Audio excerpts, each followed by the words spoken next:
Okay, so welcome, uh, Veronica Blair. She's a film producer, an aerialist, and an educator, and really a difference maker, not just for African American community and entertainment, for people worldwide. She's traveled to Asia. She's performed with Universal Circus, which I enjoy taking my kids to, and she's now resides in San Francisco, California. So thank you for joining New Black Hero. All right, thank you for having me. Yeah. So can you talk about the Uncle Junior project for us? Maybe three key things about it. Okay. All right. The Uncle Junior project started about 10 years ago in 2010. I was inspired by the life and legacy of a man named Emmanuel Jr. Ruffin. He was nicknamed Junior by Clyde Beatty or Clyde Beatty. Some people pronounce his last name different ways. As Mr. Beatty was training Junior as a youngster up in the circus, teaching him how to work with tigers and elephants, how to train them, how to present them in the circus, he acquired the name Junior. I was introduced to him as Uncle Junior while traveling with the Universal Circus. And I didn't know the significance of not the significance of a person, right? But I didn't understand how important he was to the legacy and the history of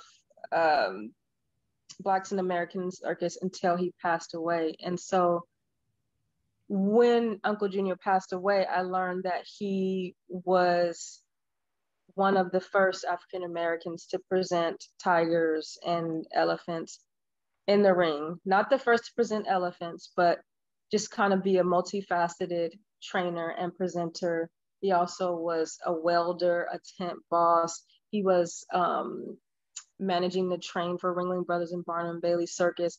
And Uncle Junior was unique in that because he was in the circus since he was 14 years old, throughout the 50s and 60s, 70s, 80s, he was able to kind of be there as an uncle, as a mentor to many other Black circus performers that followed. So he's he's a matriarch in the African American circus community, the Black circus community. So three unique things about the Uncle Junior project is that it is done, there's two formats. There's a documentary format where I highlight performers of African descent.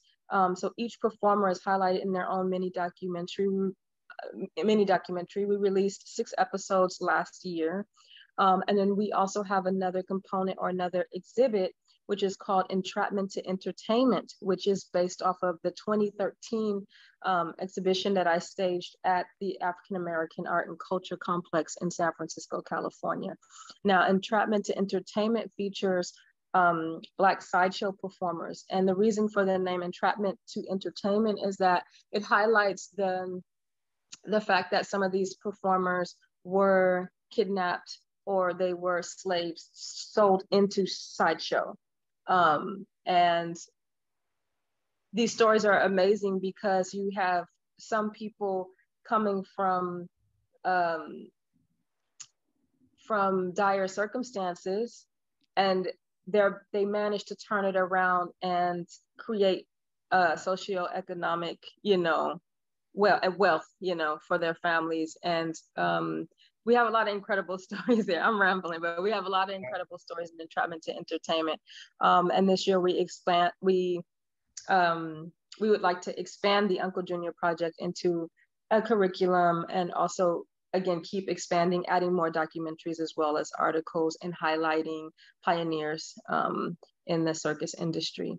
Another cool thing about the Uncle Junior project is that a lot of the interviews that we do, about half of them are with performers that are still alive and that are still thriving in the industry. So it's a cool way to kind of learn about a performer and track and follow their career. And so that helps us build community within the African American circus community, because it's great to have a legacy of someone that may have come before us, but there's also the people that are here now and that are ready to mentor and that are ready to interact and participate in the community. Another cool thing about the Uncle Junior project is that it's ongoing. It's not I started in 2010 and it's going to end in 2030. This is something that I would like to continue and pass on to the next person that finds interest in it. There's a lot of history that still needs to be uncovered, because during the times of, post-slavery Jim Crow era, a lot of Black performers had to take on other personas so that they could perform in the circus. So you have, African Americans that took on a persona as an African pygmy so that they could perform in the sideshow. You have African Americans that took on the persona of being Cuban or Caribbean so that they could perform in the circus, because unfortunately at the time, it wasn't, it was very undesirable to just have an African American performing in the show. So there's so much history, there's so much more to learn. And so this is a project that will continue. Wonderful, thank you. Yeah, and I'm familiar with the Muse Brothers in Virginia, who were kidnapped as kids and told that their mother was dead, and they ended up performing for free, not being paid until they actually, years later, were performing back where they grew up, and their mother discovered them. And yeah, that's a very interesting movie story on those guys. Yes. And, yeah. So it's good to get this out, because I found many people, even who live in Virginia, don't know that history. So, the next thing would be maybe some things that you enjoy, because now you teach. And I mean, of course, this Uncle Junior project, which I commend you on, is teaching. But I say, with this question of what you enjoy about teaching, I also want to ask you, how can people see the Uncle Junior project? Okay, yes. People can see the Uncle Junior project by simply going to www.unclejuniorproject.com. And that junior is just a JR. You don't have to spell that out, but unclejuniorproject.com. There you can interact with all of our content. And if it's in your means, you can donate, because that's what keeps the project going. We run off of the fuel of people donating. So unclejuniorproject.com. As an instructor, what I get out of it is a couple things. So what I get out of it is that I love to be in the creative. I always love to be creating for the individual that I'm working with. So no two students that I have are the same. They might learn the same skill, but the way that they present it may be different. And that has a lot to do with their body type, how they want to express themselves, what kind of music the student wants to work with, what is it that they want to say when they perform, or even if we're just doing a demonstration in class. That's personally what I get out of class. Another thing that I love about teaching is just working with a student until they reach their goals, even the small, like little milestones, like if they couldn't invert or get their legs over their head for the first month of training, and then finally it just clicks. That is another part of training that I really, really enjoy. And it's definitely exchange of energy between me and the student, and a trust that you have to have in order to get those gains, and in order to have, a student reach the levels that they want to reach. It's a great feeling for me to teach someone everything that I know, and then have them move forward to the next instructor, or move forward and audition for the circus school that they want to go to and get in. Teaching is very, very rewarding in that way. Yeah, yes, and it's wonderful that you're doing that, and you recognize the individual talents of people. on the heels of that, what is different now from when you were a kid looking to find opportunities? You know, is there more available? Are the challenges still the same?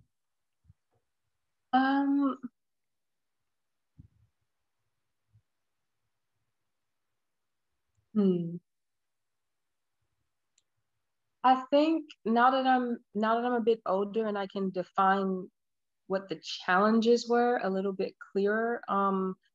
The challenges have a lot to do with the individual biases or biases of other people of other ethnicities. So there's not the issue is not talent. The issue is what is perceived as acceptable, what is perceived as beautiful. And I think a lot of the challenge has been that Black and brown and sometimes yellow bodies Asian bodies compete with this European standard of beauty. Okay. So that includes what I mean when I say that is the lines, the way that a body might look. The buttocks might be a bit smaller. And when Black and brown bodies enter the space, sometimes it's already perceived, there's already a preconceived notion about how that person will perform, how their body look, or how they'll be difficult to work with. And so that has really been the challenge, and that is slowly changing, definitely. That's how I would define the challenge. I think that's important to do. As a child, or as a youngster, I was a teenager when I started training in circus. I didn't really have any challenges. I came up in a circus community here in San Francisco. So I had access to training for free or for low cost. And then I had access to a community that supported me. I have always had a mentor. And when I went professional, I would take on mentors and trainers. And I think that that's also a really important thing, to take on mentors and talk to people that you admire, and make sure that you have people around you that are there to help you achieve what you want to achieve. So I think the difference is now from when I was a youngster coming up is that there's more opportunity, more access to circus training. There's the neighborhood studios now. Okay. There's the local studio that has aerial silks and aerial lyre. It's very popular now to train in circus. And so there's more access to it. Whereas when I was coming up, there was the school in San Francisco and maybe a couple other places throughout America, but you usually would have to go to Sarasota, Florida, or you'd have to go to Europe to do circus training. So that's really one of the major differences is access. Yeah, yeah, good information, and a lot to unpack with that question I asked you. So thank you, thank you for such a patient and wonderful job. Yeah, no problem. Giving us insight. Two things before we close out. One is, can you tell I know, but can you tell the audience, in case we might want to use this interview because it's really going well, your school that you went to and the school where you teach now? Okay, I don't currently teach at the moment. Okay. And I went to a few different places. So is that okay if I Yes. give you a list? Okay. Okay, so I trained at the San Francisco School of Circus Arts, which at the time had a couple of different organizations in one building. Now it's called Circus Center San Francisco. But at the time they had Make a Circus, they had Pickle Family Circus, and then they also had Master Lu Yi, who is a master trainer in circus arts from China, who would train the San Francisco Youth Circus. They also had a flying trapeze program there as well. So as a teenager, I trained with Make a Circus. I was in a teen apprentice program. So 3 days a week, I was at the circus school training and learning circus arts like stilting, stilt walking, juggling, pyramid building, simple tumbling, and clowning. I also learned a little bit of hula hooping in that program. While in that Make a Circus program, I was recruited by Lu Yi to join the San Francisco Youth Circus, where I started to work on handstands. I started to work on more Chinese acrobatics, which includes Chinese pole, Chinese hoop diving, and I did like a lot of floor tumbling. Around the age of 17, I did my first aerial act for Make a Circus. And then from there, I went to Universal Circus, where there I traveled to France to train. I traveled to South Africa. And while on the show, again, I always took on mentors. I asked people to train me. I asked people that I admired. I kind of got in their faces, and I was just kind of like, you are going to give me information, or you are going to teach me. And I would also like to say that, you know, I'm always a student. So I'm 37 now, but I still will look for coaches that I work well with, and that work well with my body. There's always challenges. There's always things to learn. And so I'm never, it's never really, you never really say, or I never really say, oh, I'm done with training. I've learned all that I can learn. It's a constant thing. I believe it. Well, this has been great. This has been great. So what I want to close out with, if you could share a story with us that we'd only hit from talking to you.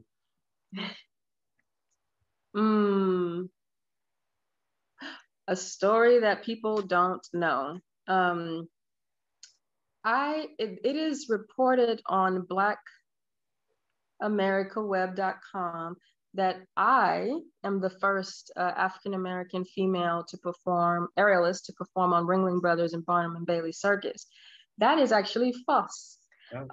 This is actually a bit of a typo or a misunderstanding with my bio, which says that I was mentored by Pamela Hernandez, who bears the distinction of being one of the first Black aerialists for Ringling Brothers and Barnum and Bailey Circus. Now, my mentor Pamela Hernandez is one half of the duo Satin, who debuted in 1983, the year I was born. I wasn't even thought of. And they proceeded to perform on Ringling for 10 years with the act Satin, which grew in popularity over the 10-year period. And they were actually the first recorded African-American female aerial act to perform on Ringling. And that was amazing to be mentored by Pamela, but I was not the first. My mentor was. So that is one thing that people don't know about me, but they should know. And that is also a reason why the Uncle Junior Project is so important, because you get the stories and the history as much as possible directly from the source. It's not like copied and rewritten, and there's no real chance for misinterpretation. So that is a story about me that people wouldn't know, and that I constantly have to correct. More about our forefathers and foremothers. Yes, that's very humble that you chose that as what you want to make sure you get out. So thank you. And this has been great. So is there a way people can maybe connect to you on social media beyond the Uncle Junior Project? if they'd like to? Yes. My Instagram is it these days, right? So Veronica _ Blair _ aerialist on Instagram. And you don't probably won't have to type all that in. You can probably just find me Veronica Blair. Yeah. Yeah. So that's your social media platform of choice.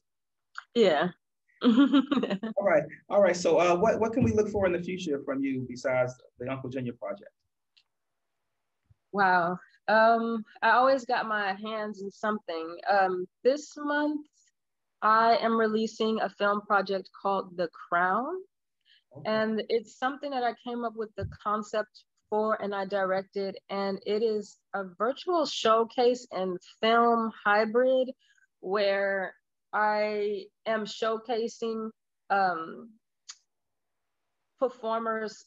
It's an all-female cast, first off, and it features the whole show is all females of African descent. So this is the first time where you're going to watch a show, at least a digital show, with an all Black female cast. And it features performances that have been previously recorded, but the way that it's strung together is very unique. I'm not going to give away the story, but it's a great way to, I feel like it's an innovative way to kind of present a showcase of work, a body of work from individuals. So it's called The Crown, and it's going to premiere on the 19th of this month. And yeah, I'll get you the information as soon as I have it on the platform of where it will be released. Yes, congratulations on that. Looking forward to it. And thank you for giving us time for me, Jhames Holley, and for the New Black Hero. And we'll look to have this episode out this month of February. And we look to get these episodes out, trying to do it monthly. Mm-hmm. And it's pretty much me. I sometimes have some help with doing this. And the interest is growing, by the way. I know we started this last year, but a couple of school districts have started sharing it, and have a professor in Pennsylvania who's looking at how we can get some grant money and we get some curriculum structured for it. Mm-hmm. So this looks to have a long shelf life and get, we want to help promote what you're doing, what the people we feature are doing with these. So it's not really self-serving, selfless. It's just as you're doing. I know what you mean. I know what you mean. I think it's really cool as well. It's similar to Uncle Junior project. It's really just, it's not really about self. It's really about the future. I mean, you have children, so your children have grown up with a Black president, and then now they have Kamala Harris, and they're growing up with Jay-Z and Beyonce being like the king and queen of entertainment. So it's very, very different, even from just when I grew up, and I'm only 37. So I mean, the future is bright, they're getting to see so much, where I grew up on Minister Society and Boys in the Hood and gangster rap. And, I was out here in Cali, so the gangster rap and the NWA, that's pretty much, that was the culture when I was growing up, and Jodeci and bumping and grinding. So there's a lot of information and programming in there that I've had to take out over the years. Whereas the children in this generation, like your kids, they will have a little bit more level head. I feel like a little bit more. They'll see that the opportunities are limitless. Yeah. Yes. Yeah. And they're more permanent, we had Whitney Houston, and I remember watching Angela Bassett and Cicely Tyson, all these amazing, strong women going up. But I think at the time the industry was still so toxic that a lot of people kind of disappeared. And so it's like, where are the females? Where are the representations of us? So yeah, it is, as long as they stay away from YouTube. There's a lot on YouTube. You'll be okay. Sometimes I'm on YouTube and I'm like, what are they recommending? The stuff on YouTube. Yeah. But anyway, I'm talking your ear off, but yeah. Yeah. All right. Well, take care. I will keep you updated on how this is coming along, and if I have any more questions, some facts I want to double back with you on, we will. And again, thank you. You, my sister, are a new Black hero. Oh, thank you. Thank you so much. Yes. Have a good day. All right, you too.